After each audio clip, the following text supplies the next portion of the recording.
Alice in Wonderland, Chapter 3. A caucus race and a long tail. They were indeed a queer-looking party that assembled on the bank.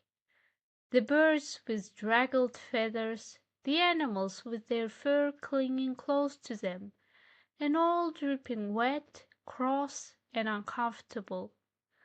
The first question, of course, was how to get dry again. They had a consultation about this, and after a few minutes it seemed quite natural to Alice to find herself talking familiarly with them, as if she had known them all her life. Indeed, she had quite a long argument with the lorry, who at last turned sulky and would only say, "I'm older than you and must know better." And this Alice would not allow without knowing how old it was, and as the lorry positively refused to tell its age, there was no more to be said. At last the mouse, who seemed to be a person of authority among them, called out, "Sit down, all of you, and listen to me. I'll soon make you dry enough." They all sat down at once in a large ring with the mouse in the middle. Alice kept her eyes anxiously fixed on it, for she felt sure she would catch a bad cold if she did not get dry very soon. "Hm," said the mouse with an important air. "Are you all ready? This is the driest thing I know. Silence all round, if you please." William the Conqueror, whose cause was favored by the Pope, was soon submitted to by the English, who wanted leaders, and had been of late much accustomed to usurpation and conquest. Edwin and Morcar, the Earls of Mercia and Northumbria— "Ugh," said the lorry with a shiver. "I beg your pardon," said the mouse, frowning, but very politely. "Did you speak?" "Not I," said the lorry hastily.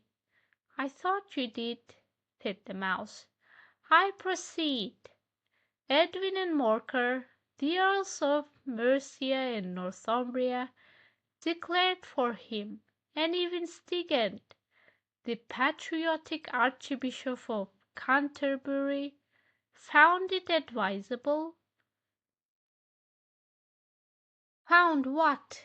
said the duck. "Found it," the mouse replied rather crossly.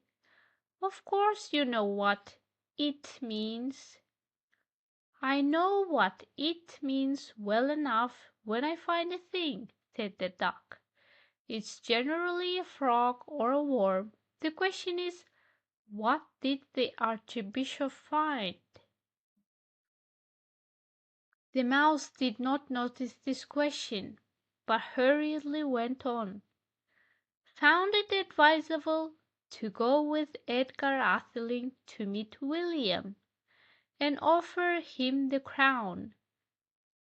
William's conduct at first was moderate, but the insolence of his Normans— How are you getting on now, my dear?" it continued, turning to Alice as it spoke. "As wet as ever," said Alice in a melancholy tone. "It doesn't seem to dry me at all." "In that case," said the dodo solemnly, rising to its feet, "I move that the meeting adjourn for the immediate adoption of more energetic remedies." "Speak English," said the eaglet. "I don't know the meaning of half those long words, and what's more, I don't believe you do either." And the eaglet bent down its head to hide a smile. Some of the other birds tittered audibly. "What I was going to say," said the dodo in an offended tone, "was that the best thing to get us dry would be a caucus race." "What is a caucus race?" said Alice. Not that she wanted much to know, but the dodo had paused as if it thought that somebody ought to speak, and no one else seemed inclined to say anything. "Why," said the dodo, "the best way to explain it is to do it. And as you might like to try the thing yourself some winter day, I will tell you how the dodo managed it. First, it marked out a race course in a sort of circle. The exact shape doesn't matter, it said. And then all the party were placed along the course, here and there. There was no 1, 2, 3, and away, but they began running when they liked, and left off when they liked, so that it was not easy to know when the race was over. However, when they had been running half an hour or so, and were quite dry again, the dodo suddenly called out, "The race is over!" And they all crowded round it, panting and asking, "But who has won?" This question the dodo could not answer without a great deal of thought, and it sat for a long time with one finger pressed upon its forehead, the position in which you usually see Shakespeare in the pictures of him. While the rest waited in silence, at last the dodo said, "Everybody has won, and all must have prizes." "But who is to give the prizes?" quite a chorus of voices asked. "Why, she, of course," said the dodo, pointing to Alice with one finger, and the whole party at once crowded round her, calling out in a confused way, "Prizes! Prizes!" Alice had no idea what to do, and in despair she put her hand in her pocket and pulled out a box of comfits. Luckily the salt water had not got into it, and handed them round as prizes. There was exactly one apiece, all round. "But she must have a prize herself, you know," said the mouse. "Of course," the dodo replied very gravely. "What else have you got in your pocket?" he went on, turning to Alice. "Only a thimble," said Alice sadly. "Hand it over here," said the dodo. Then they all crowded round her once more, while the dodo solemnly presented the thimble, saying, "We beg your acceptance of this elegant thimble." And when it had finished this short speech, they all cheered. Alice thought the whole thing very absurd, but they all looked so grave that she did not dare to laugh, and as she could not think of anything to say, she simply bowed and took the thimble, looking as solemn as she could. The next thing was to eat the comfits. This caused some noise and confusion, as the large birds complained that they could not taste theirs, and the small ones choked and had to be patted on the back. However, it was over at last, and they sat down again in a ring and begged the mouse to tell them something more. "You promised to tell me your history, you know," said Alice, "and why it is you hate C and D." She added in a whisper, half afraid that it would be offended again, "Mine is a long and a sad tale," said the mouse, turning to Alice and signing. "It is a long tail, certainly," said Alice, looking down with wonder at the mouse's tail. "But why do you call it sad?" And she kept on puzzling about it while the mouse was speaking, so that her idea of the tail was something like this. Fury said to a mouse that he met in the house, "Let us both go to law. I will prosecute you. Come, I'll take no denial. We must have a trial. For really this morning I have nothing to do."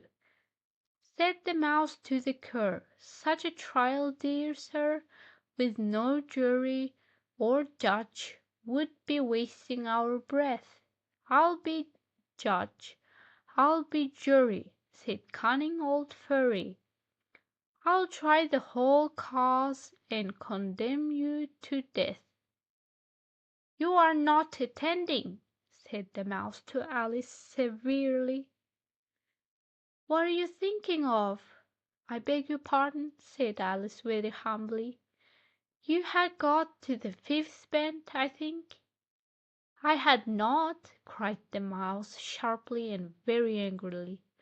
"And not," said Alice, always ready to make herself useful, and looking anxiously about her. "Oh, do let me help to undo it."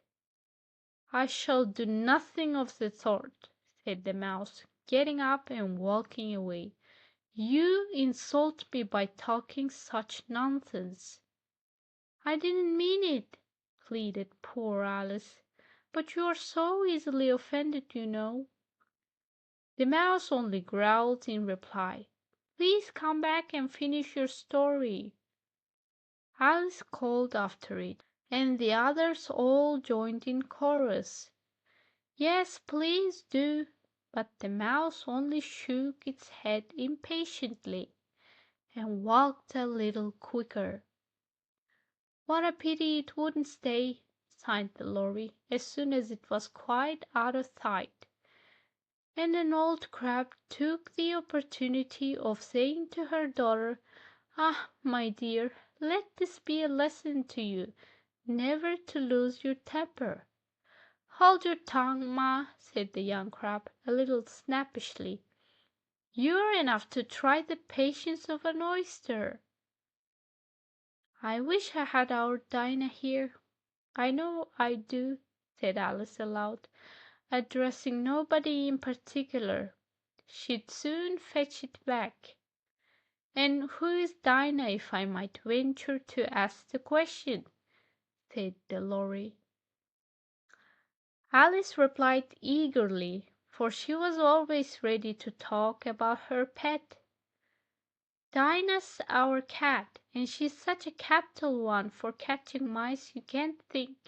And oh, I wish you could see her after the birds. Why, she'll eat a little bird as soon as look at it."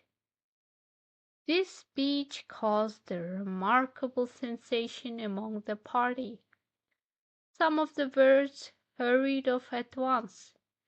One old magpie began wrapping itself up very carefully, remarking, "I really must be getting home. The night air doesn't suit my throat." And a canary called out in a trembling voice to its children, "Come away, my dears, it's high time you were all in bed." On various pretexts they all moved off, and Alice was soon left alone. "I wish I hadn't mentioned Dinah," she said to herself in a melancholy tone.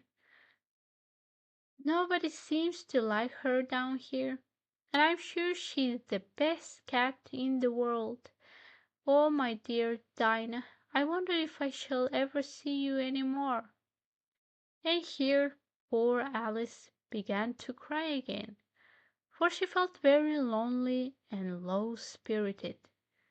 In a little while, however, she again heard a little pattering of footsteps in the distance, and she looked up eagerly, half hoping that the mouse had changed his mind and was coming back to finish his story.